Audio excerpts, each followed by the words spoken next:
Good afternoon, ladies and gentlemen. Thank you for joining us today. I'm Tony Flock with Creative Leadership Solutions, and I'm honored to be your host today as we learn how to get the most from the Marshall Memo during this unprecedented time in education.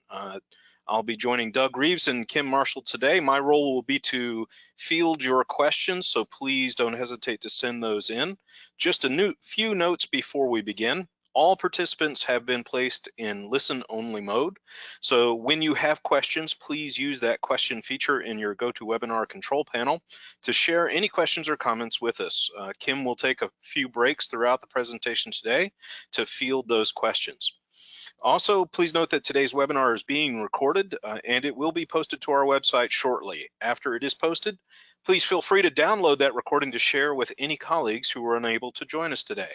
And finally, the slides from today's presentation, as well as some additional resources, have been posted in the handouts section and are available for download. Again, thank you for taking some time to learn with us today, and please join me in welcoming Doug Reeves and Kim Marshall.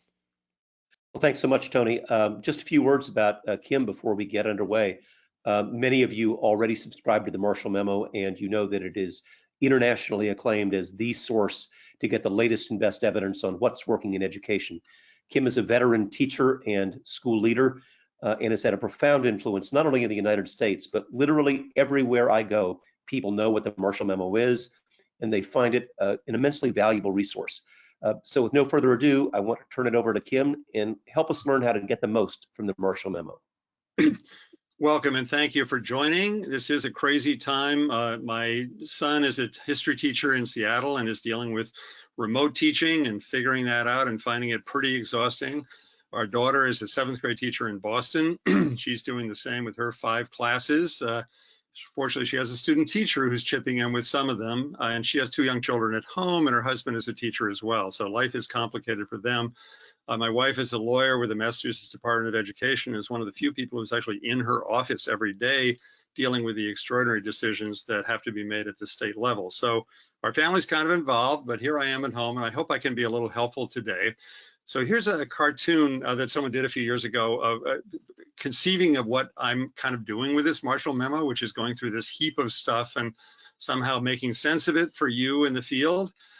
So what we're going to do today is, first of all, talk just very quickly about why the memo got started 16 and a half years ago, what I do each week to produce it, effective uses, and there's some very specific things that we can be doing right now in the middle of this coronavirus crisis with the memo.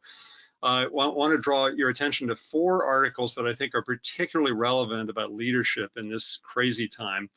And then I want to encourage you to really look at the memo archive and the website as a tool for you and your colleagues in now and so we're going to use poll everywhere. So if you can grab your cell phone, please, and just put into the to box 37607. Just put that into the to box. You're going to go to texting, and 37607 in the to box. And then Kim Marshall 346 in the message box. And it's not case sensitive, you don't have to do capitals or anything like that. Just Kim, K-I-M, Marshall with 2 L's, 346 in the message box. Then you hit send, and that will register you for a few poll everywhere questions that we're going to do in the course of this hour. So I hope that's working for you. 37607 in the to box, Kim Marshall 346 in the message box, hit send, and you're registered. So here's our first question, which you're gonna put it into your cell phone. Are you getting the Marshall Memo? If it's yes regularly, hit A on your cell phone. Sometimes hit B. Occasional articles hit C, and no, I don't, hit D. So you see the response is coming in live here. It says percentages. So they're changing a little bit. Give you another sort of 15 seconds or so to get your response in here, and you can change your answer, I believe. So we have a mixture here between people who get it regularly and people who don't. And by the way, those of you who don't, you can get a free Marshall Memo subscription for a year because of this sort of crisis time that we're in. So feel free to just email me and I will put you on the list for a year for free, because people really need everything that they can get, and this is my contribution at this point. Okay, so we're going to close that one out. Any more responses?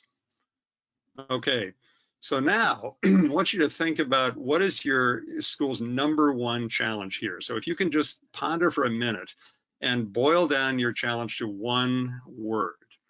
We're going to do a word splash in just a minute, but think for a moment, #1 challenge for your school, your colleagues right now, if you're a parent perhaps, your #1 priority, boil down to one word. So just formulate that one word. I'll give you a few more seconds to think about that.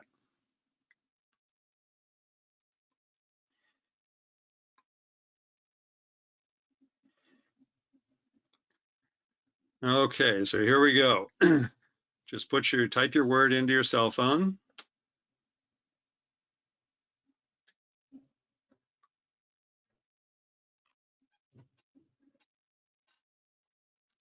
One word that captures what you're going through now, the #1 challenge.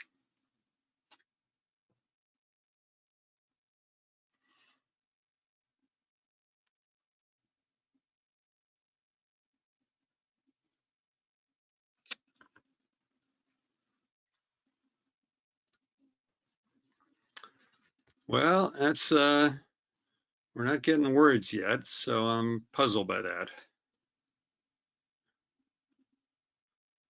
Okay, we're gonna have to skip this one. We're gonna abandon it. You've thought of what it is. I can guess what they are, but the tech isn't working on this one. So let's move on.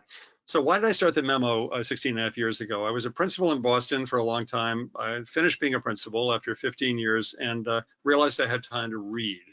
And I reflected back on when I was a principal and when I was a teacher and when I was a central office person, and realized that there's a compelling need for something like this because there's far too much reading for people in the front lines. Plus, a lot of the articles are really long, hard to digest, and certainly you wouldn't share it with a colleague. And you got a school to run, a class to teach, but the people around you really depend on you and look to you to have the best ideas. So that's why we got to do something like the Memo, is what I thought. In 2002, as I emerged from the principalship. But the problem is time. The basic problem, as Curtis Jones said down in Bibb County, Georgia, the hardest thing to get your arms around is time for school leaders and for me too. So you probably have seen Stephen Covey's quadrants. So the first quadrant is stuff that's urgent. You've got to do it right now, and it's important to student achievement. The second quadrant is you don't have to do it right now, but it is important.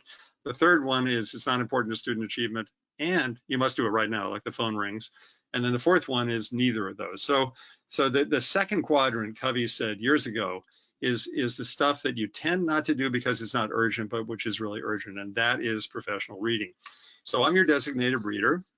I subscribe to 60 publications and I link to many more. And my business is basically to find the good ideas and then write a brief summary that you can read in 5 or 10 minutes and send it out. I've got subscribers in all 50 states and 71 foreign countries. How do I bridge the gap between theory and practice? How do I find that cool teacher in Sacramento who's got a great idea and get her idea to you? Basically, the Memo is a burst of professional development each week. And I really wish I'd had this as a principal. I really, really wish I'd had it. Just as a matter of curiosity, I ended up, at the end of 2019, I wrote down the top 10 publications that I'm drawing from and the number of articles from each one. So you can see the leader of the pack is Ed Week with 899 articles up to that point and 22 classics. That's the ones that I designate as the best. The 10th one is the Learning Professional, which used to be the Journal of Staff Development with 151. Notice that Phi Delta Kappan, the third one there, has fewer articles than Ed Leadership, but more classics. So I think Phi Delta Kappan really, the New York Times, surprisingly, has a lot of good education writing. So you can skim the others. Harvard Business Review surprised the heck out of me that has so many good articles about leadership and psychology and so forth. So you see the other ones here. So how does this get produced and why do you get it on Tuesday? Or if you're about to get it, why does it arrive on Tuesday? Sundays when I do my reading. Mondays when I write the summaries. My wife comes home from her very busy job and helps me proofread. It takes about an hour. She finds a lot of mistakes. I really, really need her editing expertise. And then I send it out in alphabetical order of districts and it rolls out for about 15 hours.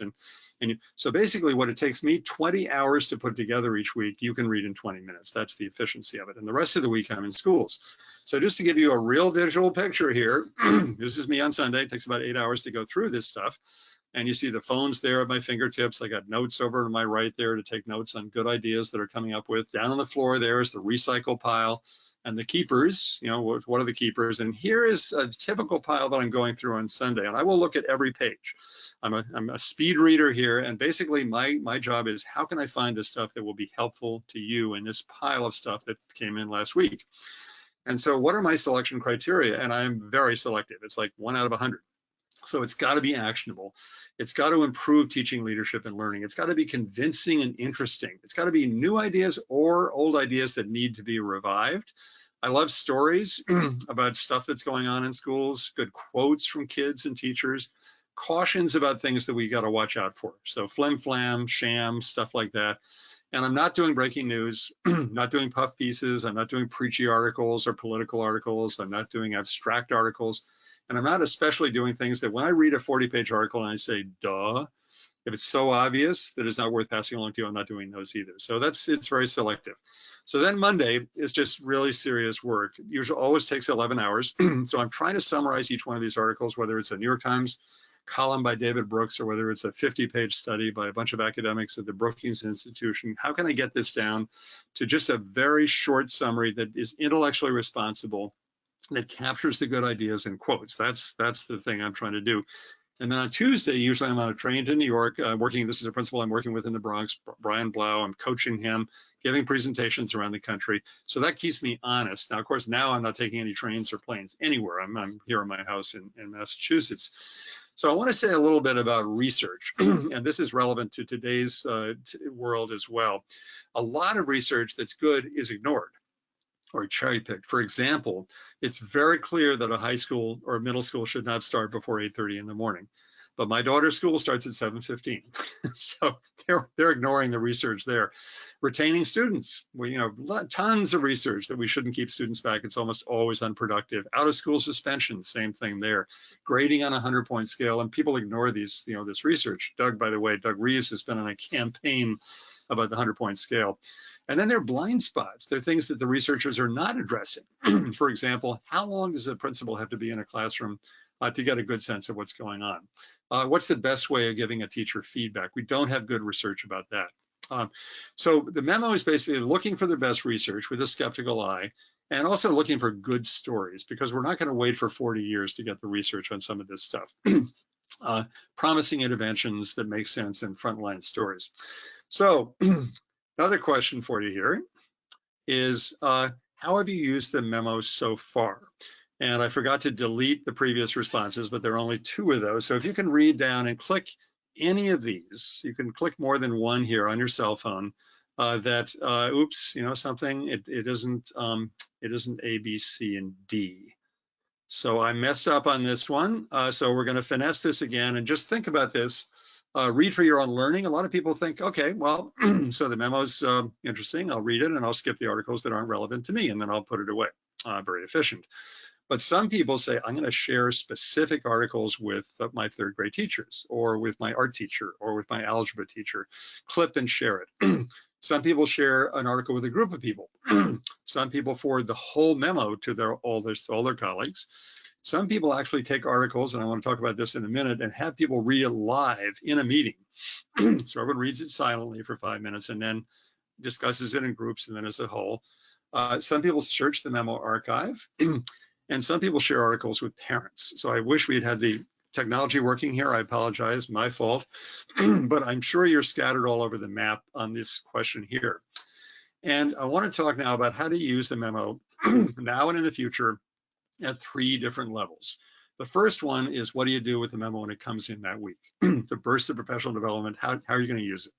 The second level is exploring the archive and the research to research a specific topic. And the third one is looking at a book that I've written that pulls together the best of the Marshall Memo articles over the last 16 years.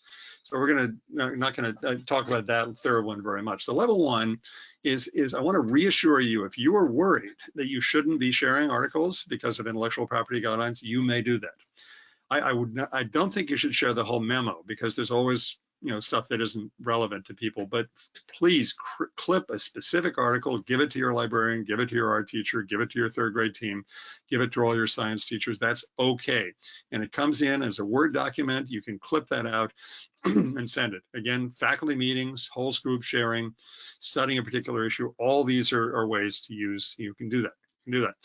So here is the table of contents for this week's memo. So if you're a subscriber, you would have gotten this yesterday. And so let's look at this and let's think about what articles here would be things that you would share, that you should share with colleagues.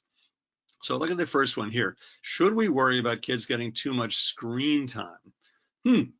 Maybe that's an article that we should send home to parents, because it's actually quite reassuring. A lot of people are worried that the kids' brains are going to melt and they're going to lose their social skills. This article is quite reassuring on that. So maybe that's a good one for parents.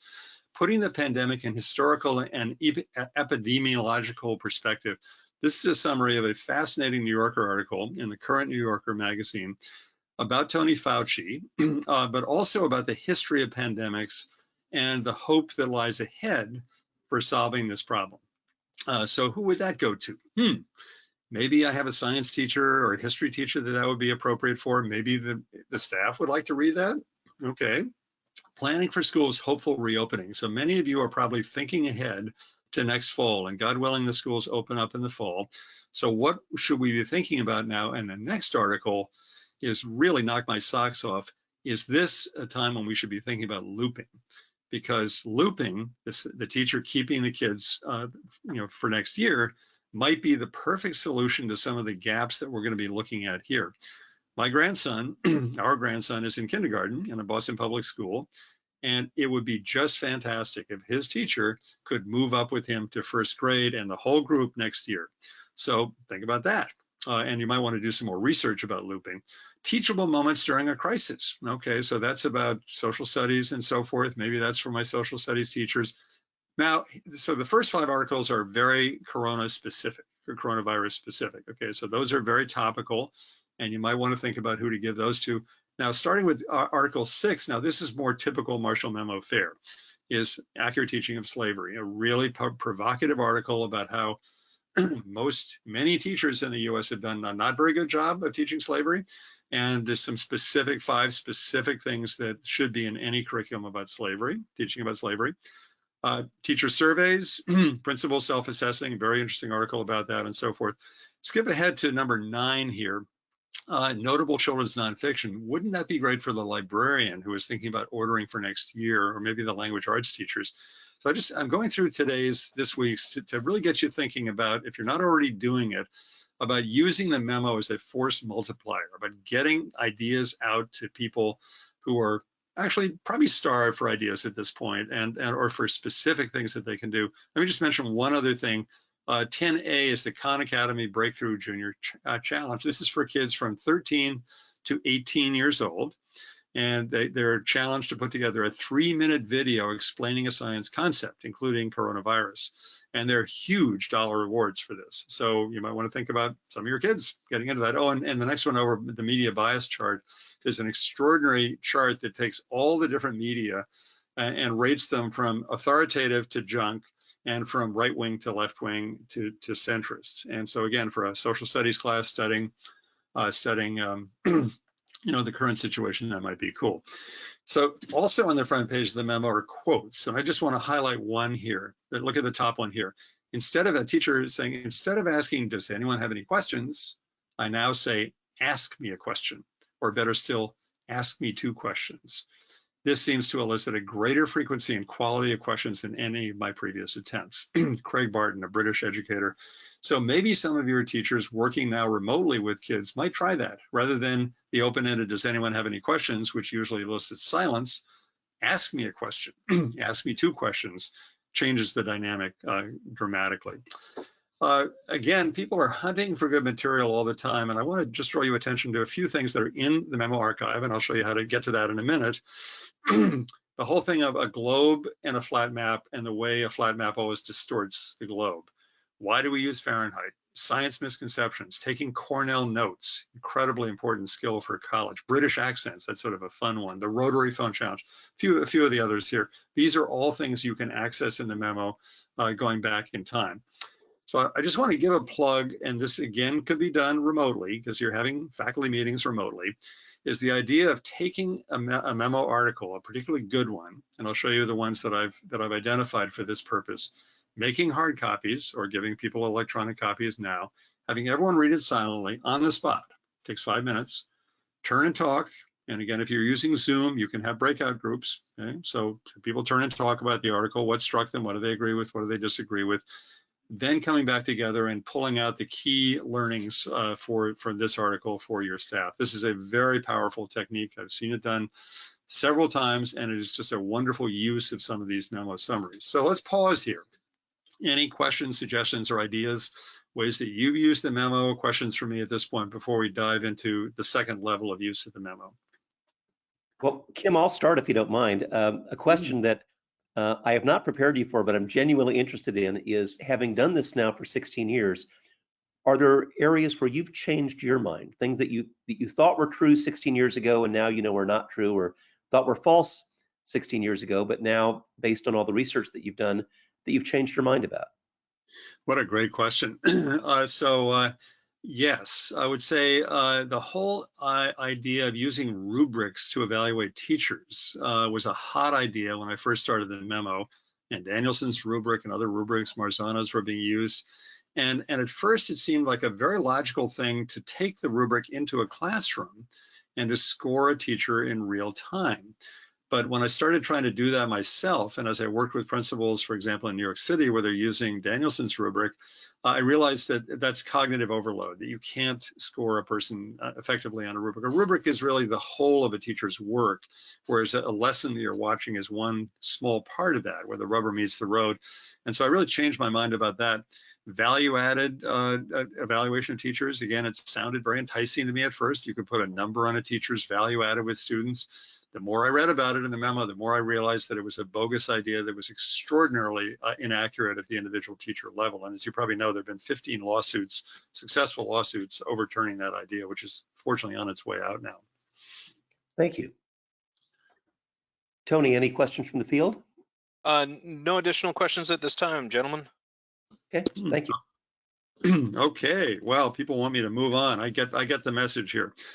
So the second level of using the memo is to go to the website and to tap the stuff that I have over the last 16 and a half years sort of put together there. And we're going to actually go and look at the website now because there's a whole lot of stuff that you can see there. So here's what the main page of the website looks like. And before we look at it live, let me just give an overview there. There's a little plug for the book on the right, but on the left-hand side are all the buttons.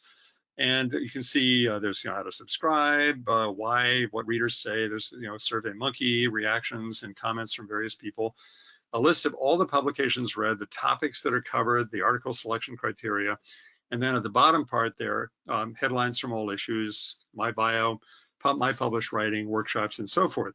So let's actually look at the memo the memo website now, and go to the actual website. Now, so I need to minimize this, right? Okay, so where is the website? There it is, okay.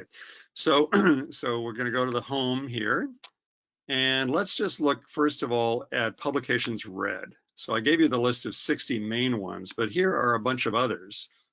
This is the full list, and in parentheses, the number of articles from each one of those publications. So for example, The Cult of Pedagogy, Jennifer Gonzalez's wonderful, almost weekly blog. There are 49 articles from that so far.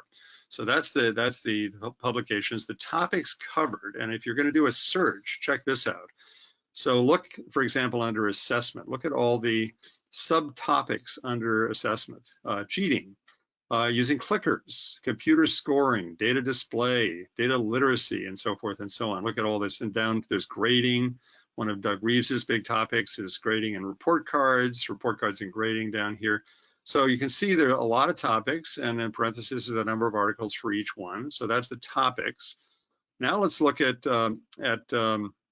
headlines from all issues. Now this gives us a sense of which articles I have identified as the classics. So look at this week's table of contents that we just looked at, and you can see that looking back on it a few days later, I identified 2 articles as being the absolute classics for that week. The number 2 one about the pandemic, about Tony Fauci, and number 6 one about accurate teaching of slavery.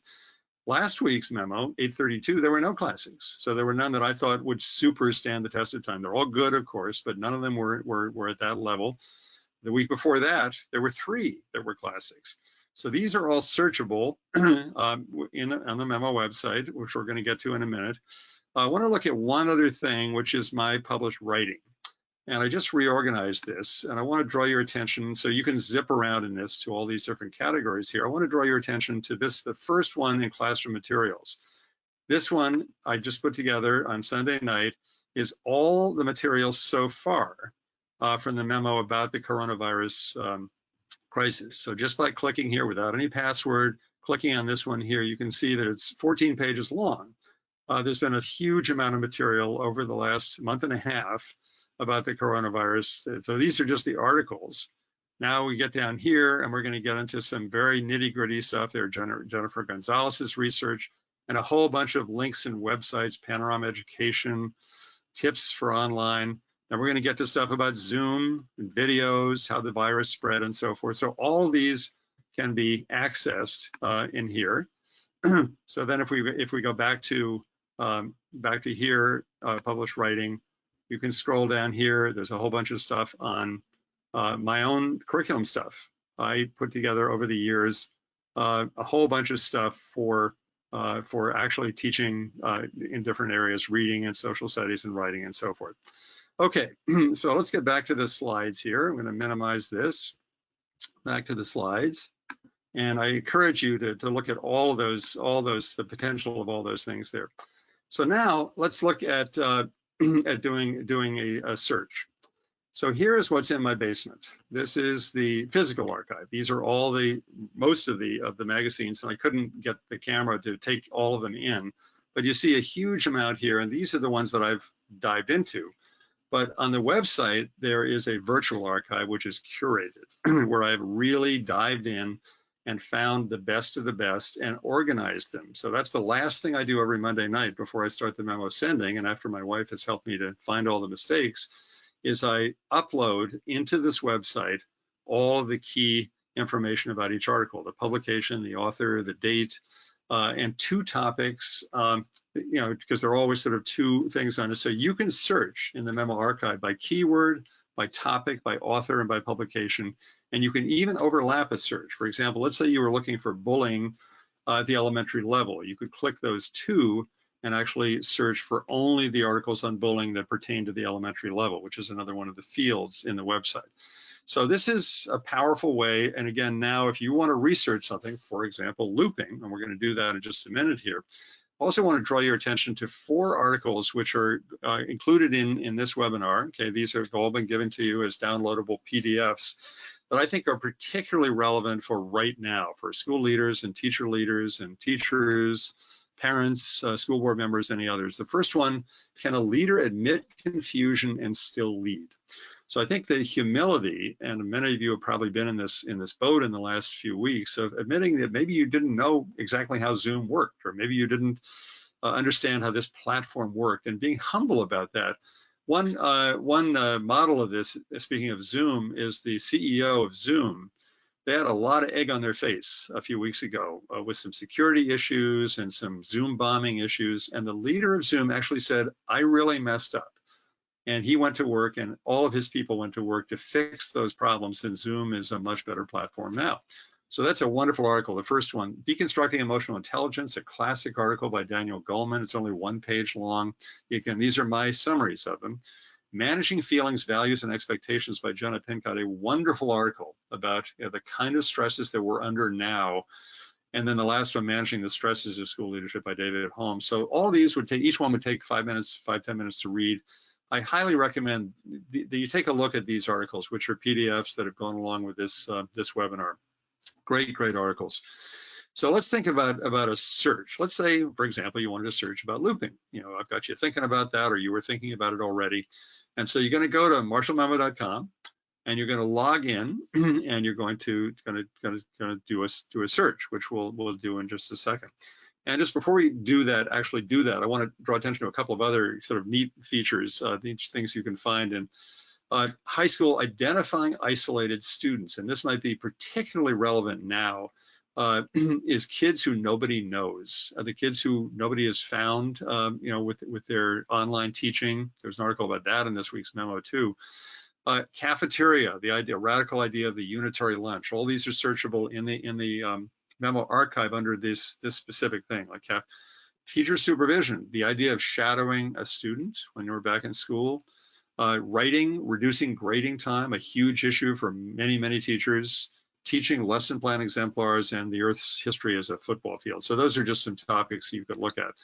So let's actually do a search, and let's do a search for for looping. So let's again get back to the memo website here, and we're going to log in, and I'm giving you a secret login here for that you can use now. Again, we're in a special thing. You're going to write creative in the email box, and then we're going to write leadership in the password box. So creative in the email box, leadership in the password box, and then you hit enter memo. This wants me to save that. I'm not going to save that now. So now we're in the inner area here, the memo's home area. I'm going to look over on the left-hand side here where it says search archive. So, oh, by the way, there are podcasts of each memo recorded each week by a wonderful educator up in upstate New York. See there, so there's the podcast that you can get to. But let's do search archive. So we're going to look for one specific thing, which is going to be looping. So here we can put in looping. We could write it in the article headline. We could write an author. Let's say we wanted to. Oh, let's try this. Let's try looking for Doug Reeves. I'm just going to write Reeves here. Let's see how many articles Doug Reeves has had so far in the Marshall Memo. Look at that, 62 articles. Can you believe that, Doug? How did you write so many articles? Look at this. So each of these each one of these, we can just by clicking on the thing here, we can actually bring up here. But let's go back and search again here, and let's look for looping. I think the best way is going to look for looping is going to be to just go down this long topics list. And let's look for looping. And you see, look at all the literacy subcategories here, graphic novels, grammar and punctuation, fluency, phonics, and so forth. There's looping. Okay, so we're going to check looping, and we're going to hit search articles. And there have been 12 articles about looping so far, including the one in this week's memo, 833. So each one of these here, you can click on and search and read. Yeah, go ahead. Sorry to interject, but along those lines, Yocasta in the audience asked if you could search for exemplar lesson plans for kindergarten to second grade. Anything related to exemplar lesson plans? Let's look at that in just a second here. Okay, so you can see looping. That was a very simple search here. So let's hit search archive again. And let's look for, I think, lesson plans. Let's look for lesson plans here. Leadership, lesson plans, see teaching. Okay, it's a subcategory of teaching. So we're going to go down here. There are quite a few topics. This is 16 years of work here. So teaching, see, look at, there's teachers, first of all, like moonlighting and millennials and leadership career ladders and isolation. Now we're to teaching. So now we're looking for teaching, and we're looking for lesson plan exemplars. So we're going to check that box, and we're going to hit search archive. Okay, and we have 22 results. Oh, wait a minute, we forgot to constrain by elementary. So let's go back again, go back down to teaching and lesson plans. Oops, sorry. Teaching, where is it? Teaching, lesson plan exemplars. Okay, now we're going to go back up here, and we're going to go for only elementary. So we're going to go here, click here, and grade level, and we're going to do elementary.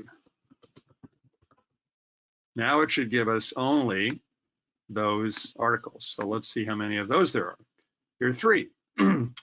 So I hope for the person who asked that one of these is the one that might be helpful to you. Notice, by the way, that the second one is in red. That means it's a classic. That's mean I've identified that as one of the best of the best. So does anyone have any other things that they would like to search for while we're in this website here in the inner area? And Kim, there may be a bit of a delay, but while folks are typing those in, One question that came up was related to your thoughts about feedback in this virtual environment. A lot of instructional leadership is about providing feedback, but how would you suggest doing that given this current environment? Wow, that is the question of the moment. How are you going to supervise teachers, when they are teaching in this remote environment? It's interesting because I asked our son, we talk to him every Sunday evening, I asked our son, history teacher in Seattle, high school history, whether I could sit in on one of his classes. And he was a little skittish about that, but he did send me a tape because they're taping all their classes in Zoom. He did send me a tape of one of his classes. So that might actually be the way that most people are doing it now, is to look at a taping of it rather than in real time. But also it is possible to sit in and Zoom subgroups, and the teacher can Zoom around. I'm not sure the principal can do that. So Doug or Tony, do either of you have any insights on this question? Because that is a huge question now. Yeah, it gets back to what you said earlier about meaningful, checks for understanding, because it's too easy for students to feign attention in a virtual environment and not really be engaged. And as you said, if the only question is, anybody got any questions, that is not a test of engagement. But I've seen some really good examples of not only teachers asking for questions, but teachers asking for explanations. You don't just submit an essay, but you say, hey, wait a minute, let's stop and tell me why you chose that source and why it was credible. And you don't just accept a math or science solution, but you ask for explanations. I think the only way that we really get engagement is by meaningful checks for understanding. And I've heard you, Kim, talk about checks for understanding that are far more effective than the thumbs up, thumbs down. Right. Now, Zoom, if you're using the Zoom platform, does allow for polling. So it would be possible to ask a question with a right or wrong answer, or with word answers, and hear from every student in the class. And that is the test of a really good check for understanding, is you hear from all kids. And then there's putting people in breakout groups, in breakout rooms, and then the teacher can. But this is talking about teachers supervising kids, but also principals supervising teachers. Any other ideas about that, Tony, or any thoughts about that? How the principals you're coaching are dealing with that? In my experience, what I'm hearing from principals is that they're doing some of what you've suggested, kind of dropping in virtually on the classes, but they're also spending some time taking a look at lesson plans and checking in virtual departmental meetings, talking with teams about how they're doing the instruction, what's working, and asking for some examples from their online instruction of those successful practices. And I would just add, the really great practice I'm seeing around the country is not just assuming that teaching is only happening in whole class environments. Some of the most effective relationship building and checks for understanding are old-fashioned telephones. And this is particularly true when students have inconsistent access to technology, or even if they have technology, there's 3 kids fighting over one computer plus 2 parents trying to work from home. So one-to-one phone calls are something that administrators are telling me they're really keeping an eye on, not just for teachers, but for paraprofessionals, for admin staff. Everybody's all hands on deck for one-to-one communication with students. Yeah. So some kind of systematic checking in with kids is important for teachers, and then checking in with staff members by the principal, either by phone, old-fashioned phones, or by Zoom talks. I do find that a Zoom talk is more intimate and more important. However, both of our kids are maxed out on Zoom, looking at screens all day long, and so we've been talking on the telephone to them, and maybe principal should take Doug's lead on that and go with that route. Any other ideas or any other questions at this point? Yeah, so Kim, one other question at this point, I know there's a ton of resources in your database about PLCs, but that seems to be a question on a lot of people's minds, is how do I meaningfully engage PLCs right now? Great question. Actually, let's do another thing here. We're going to do an archive search now, and we're going to actually look. We're going to constrain the search to classics. So by checking the box at the very top here, we're going to only find the classics. And now let's go down here to PLCs. Where is PLCs? Professional learning communities. There it is. Okay, so I've checked that box. So it's going to bring up now only the PLC articles that I consider to be classics. And there are 25 of them. Okay, imagine how many there are in the whole thing. And by skimming through here, I think you would be able to find the very best ones. Dylan William is a wonderful person on this subject here. So does that answer the question, or remind me of the question again, Tony? Yeah, I think that was the heart of the question, was what are some things that we can engage PLCs in that would be meaningful, given that they can't meet face to face? Right. So check out those articles. I want to hit one other thing here. So back to the search article thing. So you notice that the second button here, right under classics, is all faculty discussion. And these are the articles that I have identified that I think are perfect for a whole staff discussing. And you can see here I think there are only about 12 of them right now. But each one of these, in my judgment, is something. For example, let's look at the second one here. Curriculum textbook materials. Oh, actually, no, I was thinking of a different Jennifer Gonzalez one here. Worksheets is the quality of worksheets here. But each one of these, here it is down here. Teachers taking care of themselves. That could be a big topic here. These are ones that I would recommend, and you want to check these out yourself to make sure you agree, is something that an entire faculty would benefit from reading in real time. Reading it 5-10 minutes silently, then turning and talking in a discussion room and Zoom, then coming together and thinking about its implications for the whole staff. These are the ones, and this is very, very selective here. This is just a few articles. Any other questions about the archive before we get back to the slides here? Not at this time. Okay, so let's minimize that. So now we're back to the slides. I take that back. Just as I said that, Kimberly sent in a question. Where is the research on the effectiveness of rolling out a new initiative with teachers during a period of great change? So maybe something related to successful implementation of initiatives and conditions for that, Kim? Gosh, I'm kind of stumped on that one. Let's so rolling out new initiatives. So Yeah. let's look under leadership, because we've done another search here. These are all the leadership categories here. Let's look at these and see if any of these jump out. Courage, creativity, crisis and management. It looks like, as you're searching, Doug may have a thought about that as well. Go ahead, Doug. I think there's a classic on initiative fatigue that originally appeared in Harvard Business Review, and it's something that I've written a good deal about as well. But I think Kimberly also makes a really trenchant point that when we think about the issues that are surrounding the current crisis, instead of just thinking about what's good leadership in teaching in COVID-19 environment or in a virtual environment, we ought to be stepping back and saying, what's good leadership in teaching, period, 3 years from now, 5 years from now. And as your question so thoughtfully implies, teachers are strained under initiatives all the time. And my research is pretty clear about the fact that you can't focus on more than about 6 of those things. And there's a lot more good ideas than you have time to implement. So it requires a leader who's courageous enough to say that's a great idea, but we're not going to do it because we're going to focus on the essentials. Yeah. I'm curious to see, I'm going to check here, crisis management, which might bring up articles. Okay, so there are 23 articles here. Oh, look at this first one here, lessons from a Hong Kong school that's been closed since February. So what have they learned? Because they're ahead of us here. They're going to be opening up fairly soon because they started, a month and a half before we did in closing down. That article might possibly be interesting for Kimberly. The second one here from 831 is this wonderful school in New York City, which I visited a number of times.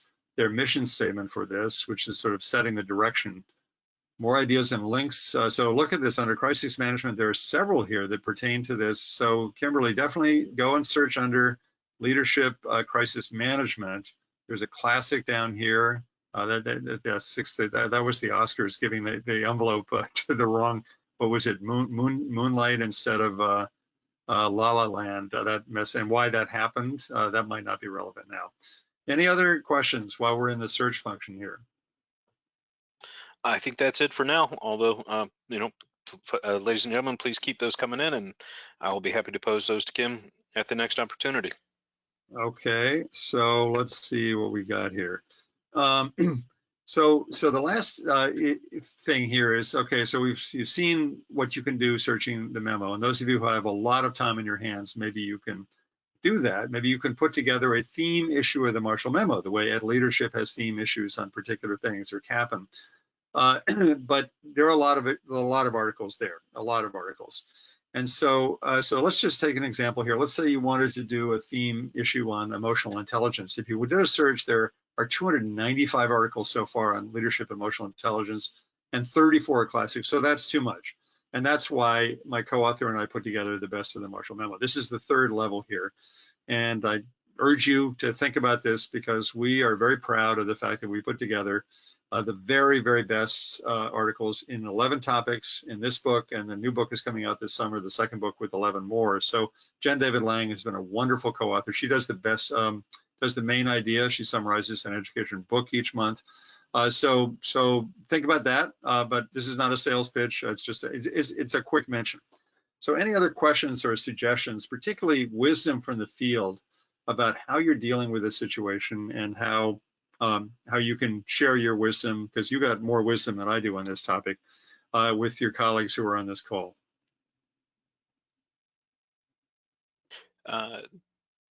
Comments that are rolling in right now, Kim, are expressions of gratitude for sharing the resources.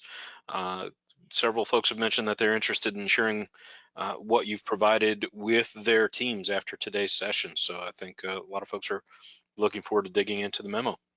Great, great. And remember, free subscription if you email me for 1-year subscription, just because it's a crisis time. And if you want to log into the archive, even if you're not a subscriber, the two words, the keywords are creative in the email box, not the email, but creative, and leadership in the password box. And that will get you into the archive, and you can do a search around any topic that you please, or any author or level that you please. So yeah, lots of positive comments. I think folks are looking forward to digging in. Great, terrific. Doug. Thank you so much. This has really been enlightening. And as Tony said, we'll record this, so it's available to share with your colleagues and to share around the world. It is a valuable resource, and we really appreciate your insight and time. Right. Ladies and gentlemen, thank you for joining us today. We appreciate your time. And one more time, Kim, could you share the code for logging in? So marshallmemo.com is the website. Marshall Memo, Marshall with 2 L's, marshallmemo.com. Creative, write the word creative, not case sensitive, in the email box, the first box, and then leadership in the second box, and that will get you in. All right, thank you very much. And ladies and gentlemen, thank you, and have a wonderful afternoon. Doug and Kim, thanks for joining us today. My pleasure. Thank you. Be well.